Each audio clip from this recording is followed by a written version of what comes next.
कपड़े फैलाते फैलाते ही ममता ने समय का अनुमान लगाया। सूरज सिर के ऊपर आ गया है, 12 तो बज ही रहे होंगे। रविवार का दिन बस कहने भर को छुट्टी का दिन होता है। उस दिन तो काम और भी बढ़ जाता है। नहाते धोते 1-2 बजना ही था।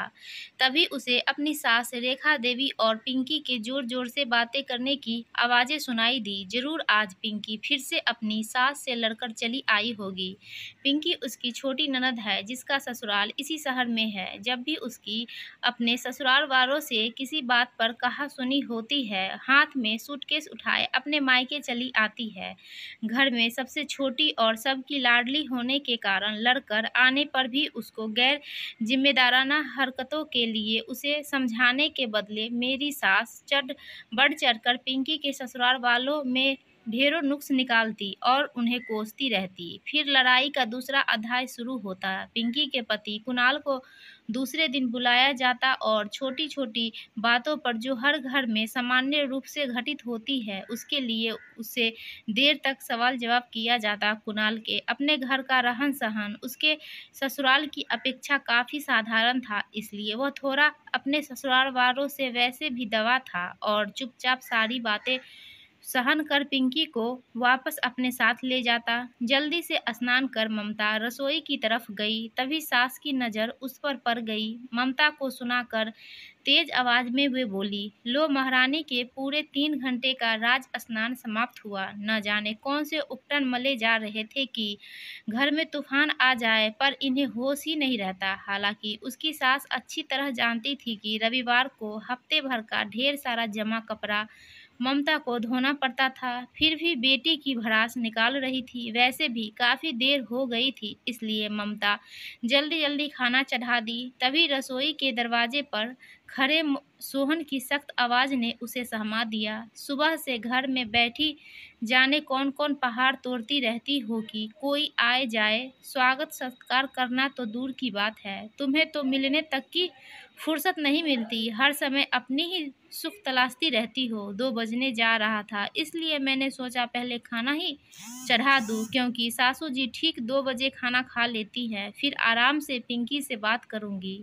ममता के जवाब पर सोहन के ताने शुरू हो गए। बहुत एहसान है आपका कि छुट्टी के दिन भी 2 बजे तक खाना तैयार हो जाएगा, जिसमें छोटी को माँ ही संभालती है, फिर भी दिखाओगी कि दिन भर काम ही करती रहती हो। सोहन जैसे आया था वैसे ही बड़बड़ाते हुए चला गया। वह भी खाना चूल्हे पर चढ़ा पीछे पीछे आ गई। जहाँ सोफे पर पिंकी बैठी आंसू बहा रही थी, वही बगल में उसकी सास बैठी पिंकी के ससुराल वालों के बारे में जली कटी कह रही थी। जैसे ही उनकी नज़र ममता पर गई, एक हमारे घर की बहू है जो इस घर में बैठी हर वह सुख भोग रही है जिसकी कभी उसने अपने पिता के घर में कल्पना भी नहीं की होगी, और एक हमारे घर की बेटी है जो न जाने किस जन्म का पाप भोग रही है। कितना भी अपने ससुराल वाले के लिए करे, उनका तो मुंह फुला ही रहता है। कितना दिया था हम लोगों ने अपनी बेटी के विवाह में, बहू के परिवार वालों की तरह हाथ खिलाते हुए नहीं भेजा था,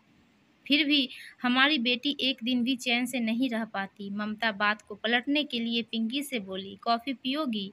वैसे खाना भी तैयार ही हो चला है। सोहन बीच में ही बोले, बहुत जल्दी कॉफ़ी की याद आ गई, यह भी नहीं सोचा कि यह कोई कॉफ़ी पीने का समय है। पूछ ही लिया, बहुत मेहरबानी की, अब जाओ जाकर खाना लगाओ, कब से हम सब भूखे बैठे हैं। सोहन की बातों से ममता का सारा प्रेम सारी सेवाएं धरी की धरी रह गई और वह उठकर फिर से रसोई घर में चली गई। इधर उसकी सास का रोना शुरू हो गया, हमारी तो किस्मत ही खोटी है, बहू मिली तो वह भी किसी ढंग की नहीं, दामाद भी मिला तो वह भी वैसा ही है, हमेशा अपनी माँ के पल्लू से ही बंधा रहता है। पति की खुदगर्जी और सास का रवैया ममता को डंक सा चुभ रहा था, फिर भी सारे तिरस्कार और दंश को समेटकर वह सामान्य होने की कोशिश करती काम में जुटी रही। हर बार की तरह फ़ोन करके कुणाल को बुलाया गया, पर इस बार कुणाल ने आने से साफ इनकार कर दिया। उसका कहना था पिंकी स्वयं ही घर छोड़कर गई है तो स्वयं ही लौट कर आए। बहुत दबाव डालने पर भी वह किसी भी कीमत पर पिंकी को लेने आने को तैयार नहीं हुआ। सोहन ने सभी हथकंडे अपनाए, पुलिस की धमकियां भी देता रहा, लेकिन पिंकी के पति और ससुराल वालों ने अपनी जिद पर अड़े रहे। दोनों पक्षों में से कोई भी झुकने को तैयार नहीं हुआ। ममता अपनी सास और सोहन को जिद छोड़ समझौता की सलाह देना चाहती थी, लेकिन वह यह भी अच्छी तरह जानती थी कि उसके बोलने का घरवालों पर कोई असर नहीं होगा। उसकी सास ने उस घर में कभी उसके ससुर की तो चलने ही नहीं दी, फिर उसकी क्या बिसात थी। हर एक बात का फैसला रेखा देवी ही करती आई थी। बच्चे भी माँ के नक्शे कदम पर चलते हुए कुछ ज़्यादा ही उद्दंड और स्वार्थी हो गए थे। पिंकी भी अपने ससुराल में माँ की तरह सब कुछ अपनी मुट्ठी में करने के लिए हमेशा अपनी सास, ननद और पति से उलझती रहती। छोटी-छोटी बातों में भी फ़ोन पर माँ से सलाह लेती और उसके निर्देशानुसार घर चलाने की कोशिश करती।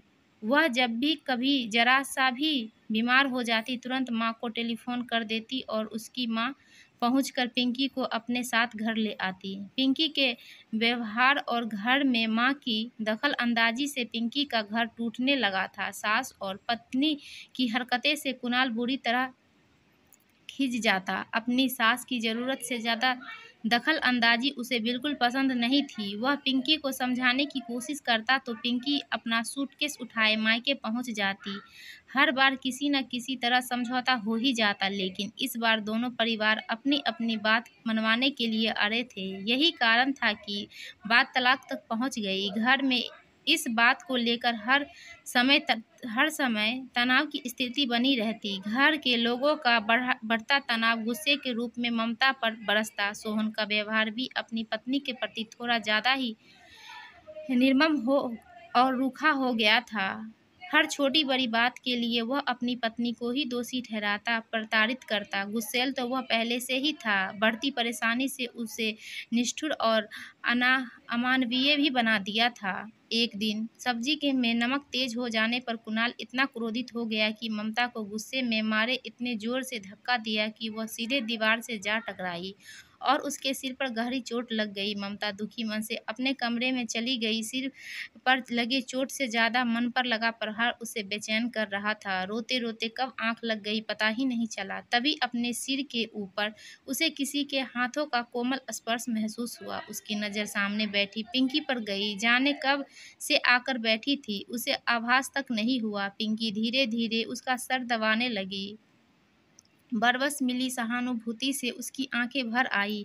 पिंकी ने ही चुप्पी तोड़ी। एक बात पूछूं भाभी, पहले जब मेरी शादी नहीं हुई थी तो बिना सोचे समझे मैं भी आपको जाने क्या क्या बोल दिया करती थी, पर अब सोचती हूँ इतना सब कुछ आप कैसे सहन कर लेती हैं। क्या आपको कभी गुस्सा होकर घर छोड़ने का मन नहीं होता? खुशी खुशी कोई नहीं चाहता इस तरह की ज़िंदगी जीना। सच कहूँ तो कभी कभी मेरा भी खुशियों की तलाश में भटकने लगता है। दिल चाहता है सब कुछ छोड़कर ज़िंदगी नए सिरे से शुरू करूँ, पर क्या इतना आसान है सब कुछ?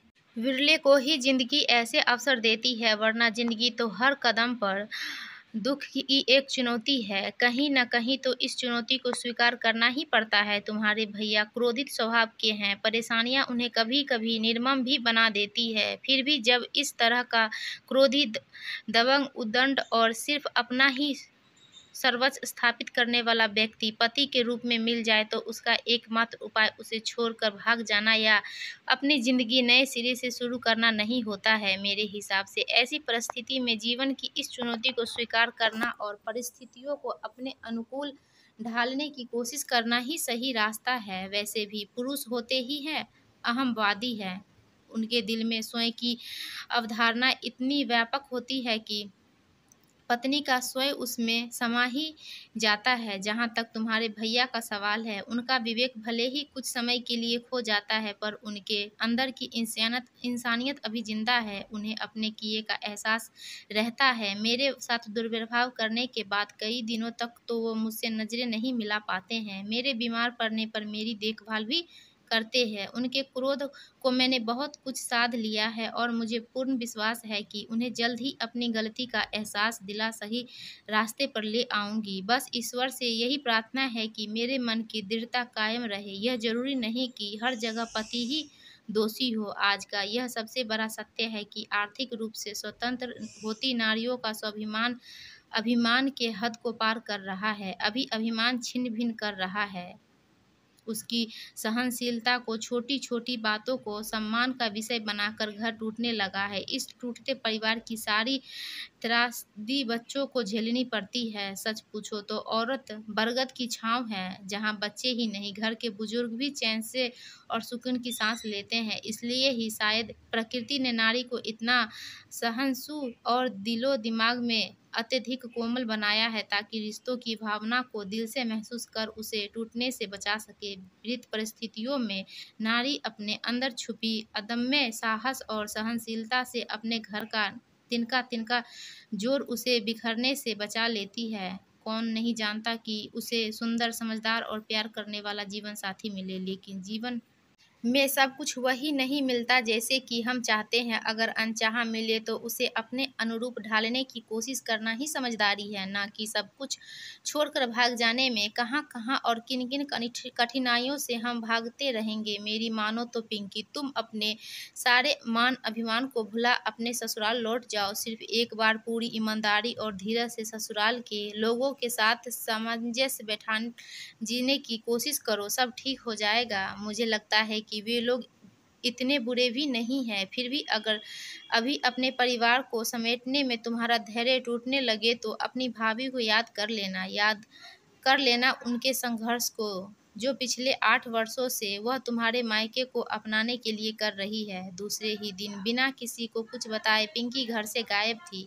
घर के लोगों को लगा सुबह-सुबह मंदिर गई है। देर होने पर सबको चिंता होने लगी। तभी पिंकी का फ़ोन आ गया कि वह अपने ससुराल चली आई है और वह यहाँ हर तरह से ठीक है। किसी को भी उसके लिए परेशान होने की ज़रूरत नहीं है। 1 महीने बाद पिंकी अपने पति के साथ सबसे मिलने मायके आई। दोनों ही काफ़ी खुश नज़र आ रहे थे। आते ही कुणाल ने अपनी सास और सोहन से माफ़ी मांगी और सीधे दोनों ममता के कमरे में आ गए। कमरे में आते ही पिंकी ममता से लिपट गई। भाभी, आपको किन शब्दों में धन्यवाद दूँ, आपने मेरा घर टूटने से बचा लिया। आप नहीं होती तो जिंदगी में न जाने कितने कष्ट झेलती, इसका मुझे खुद भी अंदाज़ा नहीं। खाने की टेबल पर पिंकी अपनी माँ से बोली, माँ, आज से आप मेरी कोई चिंता नहीं करेंगी। मैं आपका अपना घर अपने हिसाब से चलाऊंगी। अगर आपको किसी की चिंता करनी है तो भाभी की कीजिए, तभी इस घर में भी सच्ची शांति आएगी। अगर आप लोगों का निष्ठुर व्यवहार